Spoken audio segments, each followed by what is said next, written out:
Khulna passport অফিসে দীর্ঘদিন ধরে ৪,৮৫২টি পাসপোর্ট বই বিতরণের অপেক্ষায় পড়ে আছে।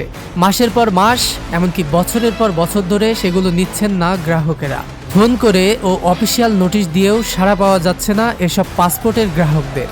পাসপোর্ট ডেলিভারি আগে দীর্ঘসূত্রী হলেও এখন দ্রুতই সরবরাহ করা হচ্ছে, কিন্তু ওই সংখ্যক গ্রাহক পাসপোর্ট নিচ্ছেন না।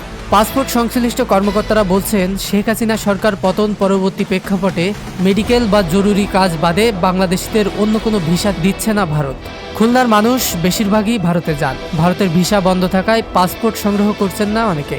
এছাড়া সরকার পতনের পর আওয়ামী লীগ নেতারা গা ঢাকা দেওয়ায় পাসপোর্ট সংগ্রহ করতে আসছেন না, এমনটিও বলছেন কেউ কেউ। খুলনা বিভাগীয় আঞ্চলিক পাসপোর্ট অফিস সূত্রে জানা যায়, গত ২০২৪ সালের ১ জানুয়ারি থেকে ৩১ ডিসেম্বর পর্যন্ত খুলনা পাসপোর্ট অফিসে পাসপোর্ট আবেদন জমা হয়েছে প্রায় ৭৯,০০০। এর মধ্যে প্রায় ৭৭,০০০ পাসপোর্ট ইস্যু করা হয়েছে। খুলনা বিভাগীয় আঞ্চলিক পাসপোর্ট ও ভিসা অফিসের পরিচালক আবু সাইদ বলেন, খুলনা পাসপোর্ট অফিসে বর্তমানে অবিতরণ করা পাসপোর্টের সংখ্যা ৪,৮৫২টি। এ মাসের অধিক সময় পর্যন্ত অবিতরণ করা পাসপোর্টের সংখ্যা ১,৭০৫টি।